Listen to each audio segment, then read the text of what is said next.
Hello friends, welcome to offer ഓഹരി. അപ്പോൾ Nifty ഇന്ന് ക്ലോസ് ചെയ്തിരിക്കുന്നത് 22,118 ലെവൽസ് ആണ്. അപ്പോൾ നമുക്ക് നാളത്തേക്കുള്ള നിഫ്റ്റിയുടെ ലെവൽസ് ഒന്ന് മാർക്ക് ചെയ്യാം. അപ്പോൾ അതിന് മുമ്പായിട്ട് നിങ്ങൾ ഈ രണ്ട് ലൈൻസ് ഒന്ന് മാർക്ക് ചെയ്യാം, 22,099 22,093. അപ്പോൾ ഈ ലെവൽസിന് നമുക്ക് ഇൻസ്റ്റിറ്റ്യൂഷൻ സോൺ എന്ന് വിളിക്കാം. അപ്പോൾ ഈ ഒരു ലെവലിൽ ടച്ച് ചെയ്ത് മാർക്കറ്റ് ബൗൺസ് ചെയ്യാൻ ചാൻസ് കൂടുതലാണ്. അപ്പോൾ ഈ ഒരു ഏരിയയിലാണ് ഏറ്റവും കൂടുതൽ ട്രേഡ് നടന്നിരിക്കുന്നത്. അതുകൊണ്ടാണ് നമ്മൾ ഈ ഒരു ഏരിയ മാർക്ക് ചെയ്ത് വെച്ചിരിക്കുന്നത്. ഇനി നമുക്ക് അതിൻ്റെ ടെക്നിക്കൽ ലെവൽസ് ഒന്ന് മാർക്ക് ചെയ്യാം. നമുക്ക് ട്രെൻഡ് ലൈൻ എടുത്തിട്ട് ഈ ഒരു ലോയിൽ നിന്ന് ഈ ലോ കണക്ട് ചെയ്ത് ഒരു ട്രെൻഡ് ലൈൻ മാർക്ക് ചെയ്യാവുന്നതാണ്. അതിനുശേഷം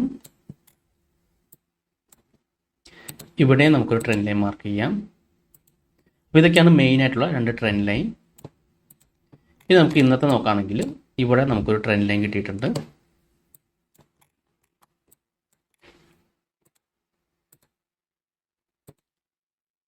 ഇതും മാർക്ക് ചെയ്ത് വെച്ചേക്കാം. ഓക്കെ, നമുക്ക് അടുത്ത ദിവസം ഒരു ബ്രേക്ക് ഔട്ട് ബേസ് ചെയ്തിട്ട് നമുക്ക് ട്രേഡ് എടുക്കാവുന്നതാണ്. അതായത് ഇപ്പോൾ ഈ ലൈൻ ബ്രേക്ക് ചെയ്ത് ഈ ട്രെൻഡ് ലൈൻ ബ്രേക്ക് ചെയ്ത് ഒന്ന് റീടെസ്റ്റ് ചെയ്ത് വരാണെങ്കിൽ വീണ്ടും ഒരു അപ്പ് ട്രെൻഡ് കാണിക്കാമെങ്കിൽ ബൈ എടുക്കാം. അത് ഈ ഒരു ലെവൽ വരെ പോകാൻ ചാൻസ് ഉണ്ട്. അതല്ല താഴേക്കാണ് ബ്രേക്ക് ഔട്ട് നടക്കണമെങ്കിൽ തിരിച്ചൊന്ന് റീടെസ്റ്റ് ചെയ്ത് ഈ ലെവൽ വന്നിട്ട് നല്ല രീതിയിൽ ഈ ഒരു ലെവലിലേക്ക് വരാനും ചാൻസ് ഉണ്ട് നിഫ്റ്റിയുടെ കേസിൽ.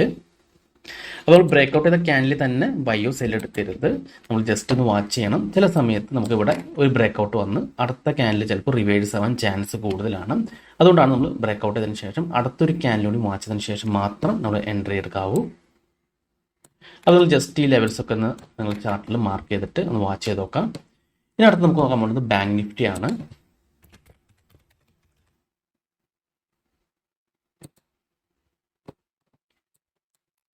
ബാങ്ക് നിഫ്റ്റിയുടെ ടെക്നിക്കൽ ലെവൽസ് ആദ്യം മാർക്ക് ചെയ്യാം.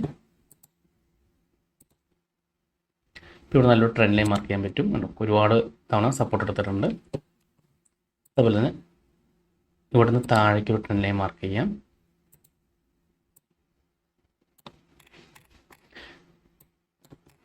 പിന്നെ ഇൻട്രാഡേ നോക്കുമ്പോൾ നമുക്ക് ഇവിടെ നിന്ന് നല്ലൊരു ട്രെൻഡ് ലൈൻ മാർക്ക് ചെയ്യാവുന്നതാണ്.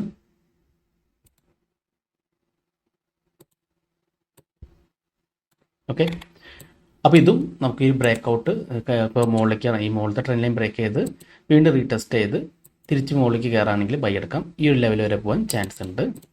അതല്ല താഴേക്കാണ് ബ്രേക്ക് ഔട്ട് നടക്കുന്നതെങ്കിൽ നമ്മൾ റീടെസ്റ്റ് ചെയ്ത് നോക്കാം. റീടെസ്റ്റ് ചെയ്തിട്ട് താഴേക്ക് വരാണെങ്കിൽ ഇത് താഴേക്ക് വരാൻ ചാൻസ് ഉണ്ട്. അപ്പോൾ അടുത്ത സപ്പോർട്ട് എന്ന് പറയുന്നത് ഈ ഒരു ലെവലൊക്കെ അടുത്ത സപ്പോർട്ട് വരാൻ ചാൻസ് ഉണ്ട്. പിന്നെ ഏറ്റവും കൂടുതൽ ക്യാൻഡിൽസ് എവിടെയാണ് ടച്ച് ചെയ്യുന്നത് ആ ലെവലേക്ക് ആയിരിക്കും അതിന് സപ്പോർട്ടായിട്ട് വരാം.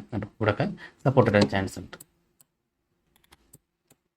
ഈ ഒരു ഏരിയയിലൊക്കെ സപ്പോർട്ട് വരാൻ ചാൻസ് ഉണ്ട്. ഓക്കെ, അപ്പോൾ ഇതും ജസ്റ്റ് ഒന്ന് വാച്ച് ചെയ്ത് നോക്കാം.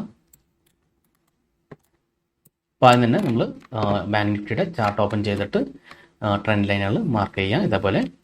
അതിനുശേഷം ബ്രേക്ക് ഔട്ട് ചെയ്യണം ബേസ് ചെയ്തിട്ട് നമുക്ക് എൻട്രി എടുക്കാവുന്നതാണ്. ഇത് നമുക്ക് നാളത്തേക്ക് വേണ്ടി സെലക്ട് ചെയ്തിരിക്കുന്ന സ്റ്റോക്സുകൾ നോക്കാം. അപ്പോൾ ആദ്യത്തെ സ്റ്റോക്ക് ജിയോഫിൻ ആണ്. ഇപ്പോൾ ജിയോഫിൻ നമുക്ക് ഇവിടെ ഒരു സപ്പോർട്ട് എടുക്കുന്നുണ്ട്. ഈ ഒരു ഏരിയയിൽ മാർക്കറ്റ് സപ്പോർട്ട് എടുക്കുന്നുണ്ട്. അപ്പോൾ ഈ ഒരു സപ്പോർട്ടൊക്കെ മാർക്ക് ചെയ്യാം. പിന്നെ ഇവിടെ നമുക്കൊരു ട്രെൻഡ് ലൈൻ മാർക്ക് ചെയ്യാം.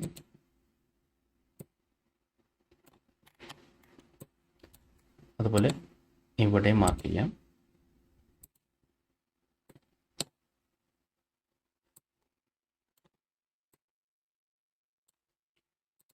ഇതും ഇനി ബ്രേക്ക് ഔട്ട് ചെയ്യുന്നതനുസരിച്ച് നമുക്ക് ട്രേഡ് എടുക്കാവുന്നതാണ്. അതായത് ഈ മുകളിലത്തെ ട്രെൻഡ് ലൈനാണ് ബ്രേക്ക് ചെയ്യണമെങ്കിൽ അതിനുശേഷം റീടെസ്റ്റ് ചെയ്ത് മുകളിലേക്ക് പോവുകയാണെങ്കിൽ നമുക്ക് ഒന്ന് ബൈ എടുക്കാം. ഈ ഒരു ലെവൽ വരെ പോകാൻ ചാൻസ് ഉണ്ട്. അതല്ല താഴേക്കാണ് ബ്രേക്ക് ഔട്ട് എടുക്കണമെങ്കിൽ വീണ്ടും ചിലപ്പോൾ റീടെസ്റ്റ് ചെയ്ത് നല്ല രീതിയിൽ താഴേക്ക് വരാൻ ചാൻസ് ഉണ്ട്. അപ്പോൾ ഇനി ഇതിൻ്റെ അടുത്ത സപ്പോർട്ട് എന്ന് പറയുന്നത് ഈ ഒരു ലെവലിലേക്കാണ് അടുത്ത സപ്പോർട്ടായിട്ട് വരുന്നത് താഴേക്ക്. ഇവിടെ നിന്നാണ് ആ ഒരു നല്ലൊരു അപ്സൈഡ് പോയിരിക്കുന്നത്. അപ്പോൾ അതാണ് സപ്പോർട്ട്, അടുത്ത സപ്പോർട്ട് ഈ ലെവൽ ഉണ്ടോ. താഴേക്ക് ബ്രേക്കൗട്ട് ചെയ്തിട്ടുണ്ടെങ്കിൽ നല്ല രീതിയിൽ താഴേക്ക് വരാൻ ചാൻസ് ഉണ്ട്. അപ്പോൾ ജസ്റ്റ് ഒന്ന് നോക്കിയേക്കാം ഈ ഒരു ജിയോഫിനും. പിന്നെ അടുത്തത് ബെല്ലാണ്. ബെല്ല് നമ്മൾ ഓൾറെഡി ട്രെൻഡ് ലൈൻ മാർക്ക് ചെയ്തിട്ടുണ്ട്. ജസ്റ്റ് ഒന്ന് കാണിച്ചു തരാം. അതായത് ഇവിടെ നിന്ന് നമുക്ക് നല്ലൊരു ട്രെൻഡ് ലൈൻ മാർക്ക് ചെയ്യാം. അതുപോലെ ഇവിടെ നമുക്ക് നല്ലൊരു ട്രെൻഡ് ലൈൻ മാർക്ക് ചെയ്യാം. ഇനി ഇതും ആ ബ്രേക്കൗട്ട് ബേസ് ചെയ്തിട്ട് നമുക്ക് ട്രേഡ് എടുക്കാവുന്നതാണ്. താഴേക്കാണ് ബ്രേക്കൗട്ട് ചെയ്തിട്ട് റീടെസ്റ്റ് ചെയ്ത് താഴേക്ക് വരാണെങ്കിൽ ഈ ഒരു ലോ വരാൻ ചാൻസ് ഉണ്ട്. ഈ ലെവല് ഇനി മുകളിലേക്കാണ് ബ്രേക്കൗട്ട് ചെയ്യുകയാണെങ്കിൽ അത് ഹൈ ആണ്. അപ്പോൾ നമ്മൾ ജസ്റ്റ് ഒന്ന് വാച്ച് ചെയ്ത് നോക്കാം. ഏകദേശം നമുക്കൊരു 1% മുകളിലേക്ക് ആകുമ്പോൾ നമുക്ക് എക്സിറ്റ് ചെയ്യാവുന്നതാണ്. മുകളിലേക്ക് ബ്രേക്കൗട്ട് എടുക്കുകയാണെങ്കിൽ പിന്നെ റീടെസ്റ്റ് ചെയ്ത് മുകളിലേക്ക് പോകാൻ ചാൻസ് ഉണ്ട്. പുതിയൊരു ഹൈ എടുത്ത് പോകാൻ ചാൻസ് ഉണ്ട്. ഇനി അടുത്തത് ഇൻഡസ് ടവർ ആണ്.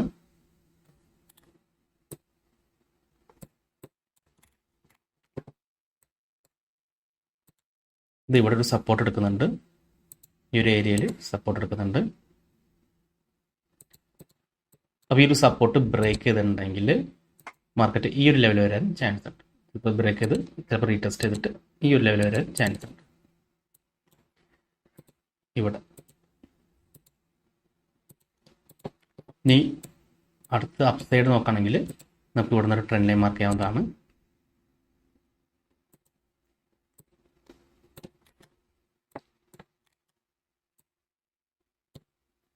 ഓക്കെ, അപ്പോൾ ഈ ട്രെൻഡ് ലൈൻ ബ്രേക്ക് ചെയ്തിട്ടുണ്ടെങ്കിൽ വീണ്ടും ചിലപ്പോൾ റീടെസ്റ്റ് ചെയ്ത് ഈ ഒരു ഹൈ വരെ പോകാൻ ചാൻസ് ഉണ്ട്.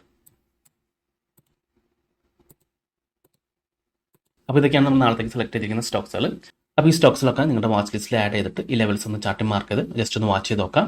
അപ്പോൾ ഈ വീഡിയോ നിങ്ങൾക്ക് ഇഷ്ടപ്പെട്ടെന്ന് വിചാരിക്കുന്നു. നിങ്ങൾക്ക് എന്തെങ്കിലും ഡൗട്ട്സ് ഒക്കെ ഉണ്ടെങ്കിൽ ഈ കാണുന്ന വാട്സ്ആപ്പ് നമ്പറിലേക്ക് എനിക്കൊന്ന് മെസ്സേജ് ചെയ്താൽ മതി. അതുപോലെ തന്നെ നിങ്ങൾ ചാനൽ ഇതുവരെ സബ്സ്ക്രൈബ് ചെയ്തിട്ടില്ലെങ്കിൽ സബ്സ്ക്രൈബ് ചെയ്യാൻ മറക്കരുത്. ഒരുപാട് നല്ല സ്ട്രാറ്റജീസ് വീഡിയോസ് ഞാൻ ഈ ചാനലിൽ അപ്ലോഡ് ചെയ്യുന്നതാണ്. അപ്പോൾ മറ്റൊരു വീഡിയോയുമായി ഞാൻ വീണ്ടും അടുത്ത ദിവസം വരാം. അതുവരെ നന്ദി, നമസ്കാരം.